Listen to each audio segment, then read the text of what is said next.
Good evening. Welcome to Thai PBS English News Service. Tonight you're with me, Rungtip Chonapalai. After days of continuous rains, 13 provinces now contain flooded areas. The northern provinces of Uttaradit, Phichit, Kamphaeng Phet and Uthai Thani are just recovering from flooding, but many areas are still at risk. Residents in the flood-prone areas are worried about their safety as flash floods might strike as more rain is forecast. The Meteorological Department is warning of heavy to very heavy rain over Thailand from now until Monday. This is the result of a ridge of high pressure extending into upper Thailand, affecting the monsoon trough lying across the lower north, central, east, and the lower northeastern regions. The strong southwest monsoon also prevails over the Andaman Sea and the Gulf. However, Typhoon Sanba, which is currently centered to the east of the Philippines and carrying with its maximum wind speeds of 200 kilometers per hour, will move towards Okinawa Island, Japan, and the Korean Peninsula this weekend. It will have no effect on Thailand. Thai PBS water expert, Associate Professor Seri Suparatit of the Natural Disaster Research Center, Rangsit University, says the risk of Bangkok and lower central provinces being flooded this year will be higher if the upper north is hit with rain this weekend. The flood walls protecting downtown Sukhothai are now less than a meter higher than the water level in the Yom River. In Nakhon Sawan, local authorities are using heavy machinery to pile up soil along the main waterways to protect against flooding. Prabasop Surasawadi, Science Minister and head of the Water Administrative Unit, was there to see the situation at first hand. Meanwhile, the Chao Phraya Reservoir had to release water to make way for more rainwater expected to be drawn in from the north. Provinces along the Chao Phraya River, namely Chainat, Singpuri, Ang Thong, and Ayutthaya, need to be on high alert.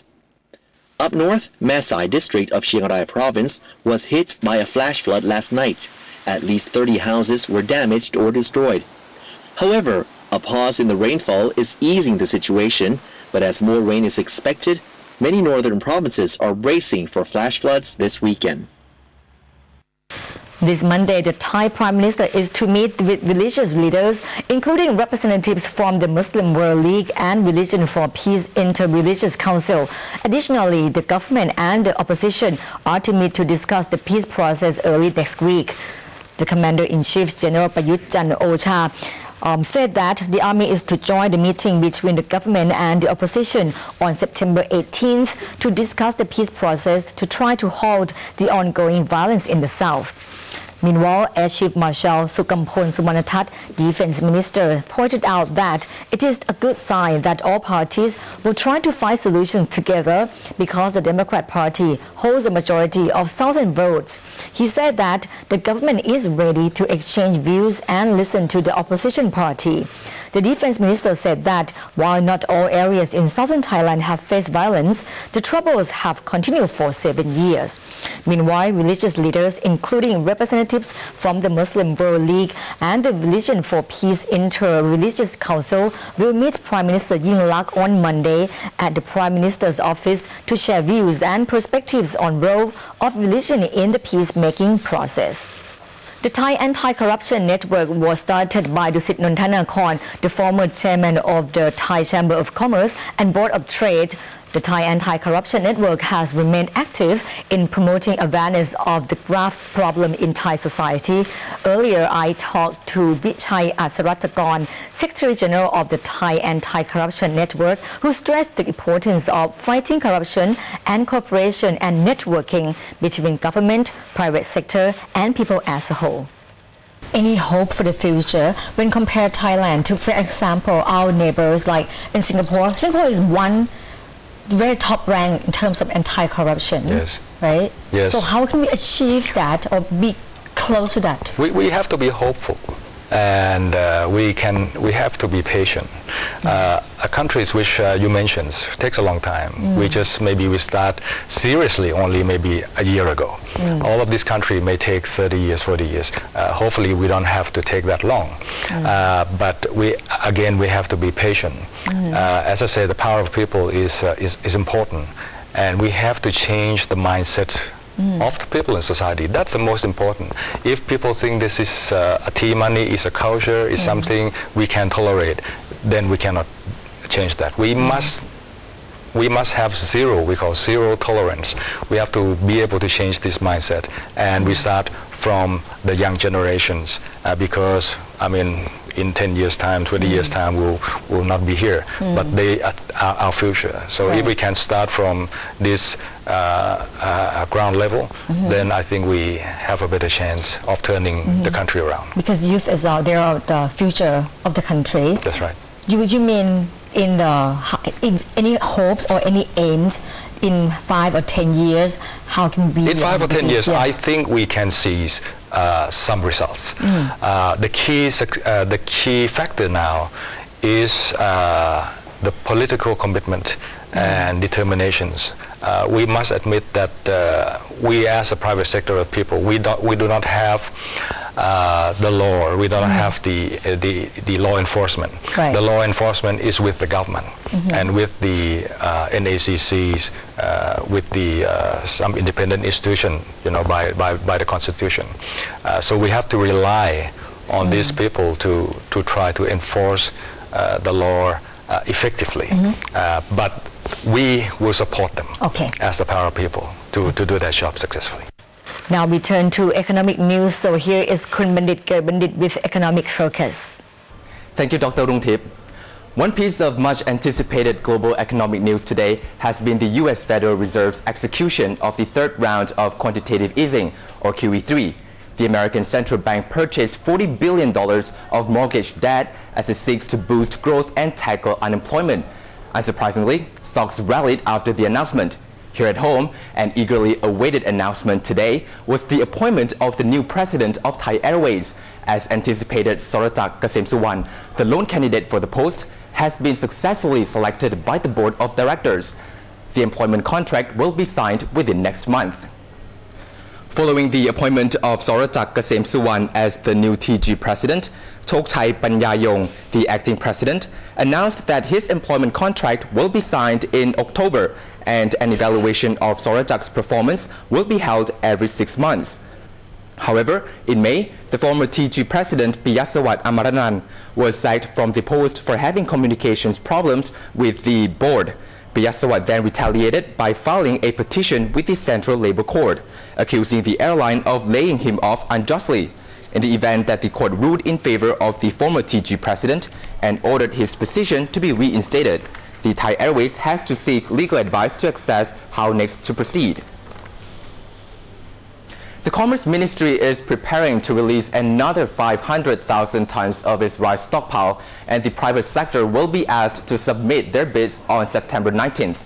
Rice exporters believe that the rice will be released at prices close to the current market value, which will cause the government to suffer a loss of 1,000 to 3,000 baht per ton. During the government's rice auction last month, more than 200,000 tons of rice were sold out of the over 700,000 tons put up for sale. The Commerce Ministry has recently approved the release of the remaining rice stockpile and will allow the private sector to submit their bids on September 19th. Price negotiation will be finalized on September 21st. Sompong Kiti Rianglab, the president of Pong Lab Company, a rice exporting firm, believes that the bidding prices will reflect the true market value because the government will not be able to sell its rice if it sets the price above the market benchmark.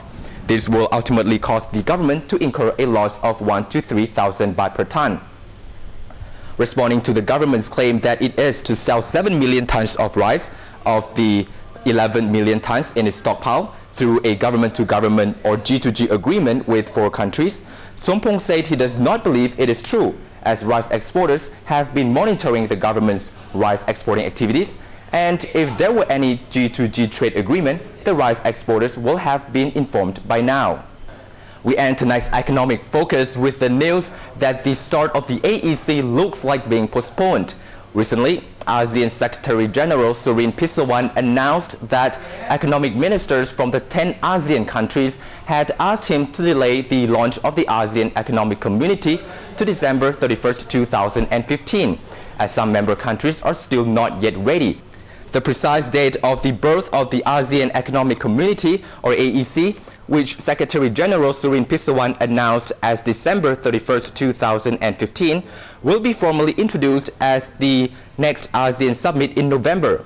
Industry Minister M.R. Pongsawat Sawatdiwat said Thai industries will not be impacted by the delay in custom duties benefits if the AEC is to be postponed by no later than a year. This is because local industries are already receiving such benefits on over 100 products under the ASEAN Free Trade Agreement, or EFTA. M.R. Pongsawat noted that the postponement will give the government more time to make necessary changes to its trade-related laws, while allowing SMEs to improve their competitiveness.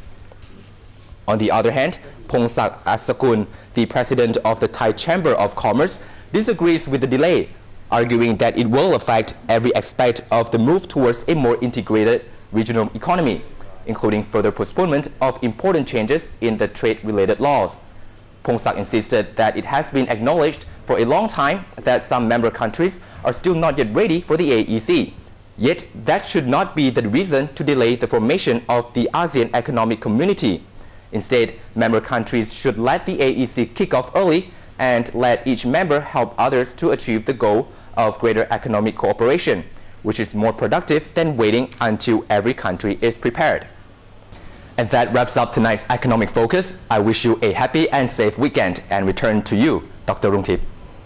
Dozens of demonstrators continue to protest outside the Japanese embassy in Beijing today, the fourth day of protests against Japan's purchase of disputed islands in the East China Sea. Protesters held up placards and waved Chinese national flags in the air and chanted slogans as they marched towards the embassy gate.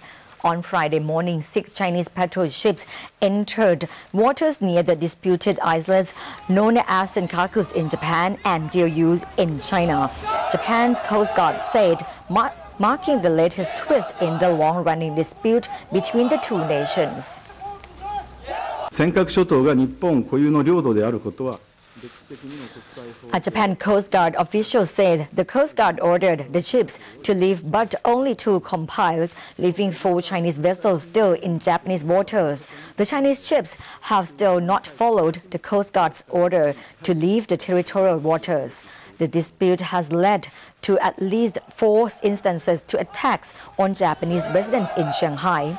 The long-running territorial disputes flared last month when Japan detained a group of Chinese activists who had landed on the islands. Tension increased on Tuesday when Japan, which controls the islands, said it had bought them from a private owner, ignoring warning from China. Yesterday, China warned Japan that trade could be hurt by the flare-up in tension. A Nichin executive has said the tensions were affecting business with China. The heightened tensions with Japan come while China's ruling Communist Party is preoccupied with a forthcoming once-in-a-decade leadership change, as well as slowing economic growth. The United States this week urged both sides to tone down increasingly impassioned exchanges over the long-standing row.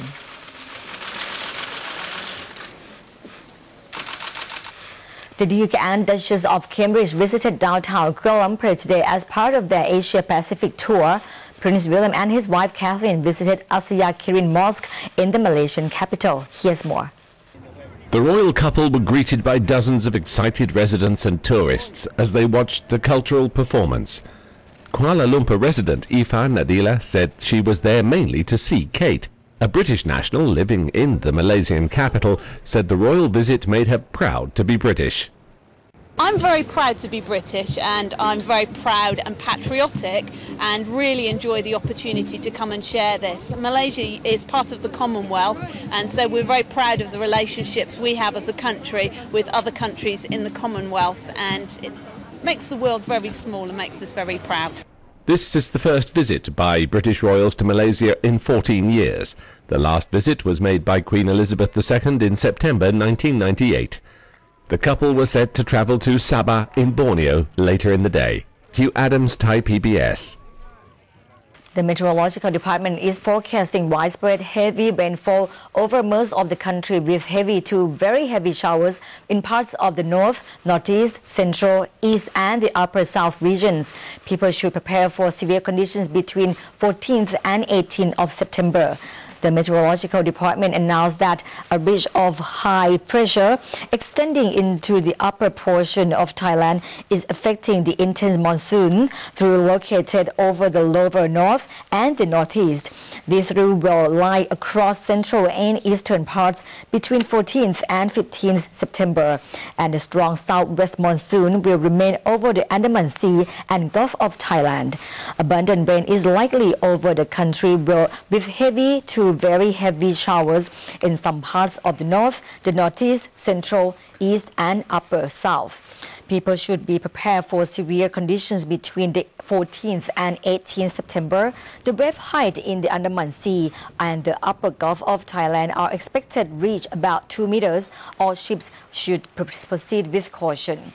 Typhoon Sambas is central east of Philippines with maximum sustained wind speeds of about 200 km per hour is moving nearer to Okinawa Island, Japan, but will have no effect on Thailand. And that wraps up tonight's edition of Thai PBS English News Service. Thank you for watching. I'm Rung Tip Chonapalai. Have a good night. สวัสดีค่ะ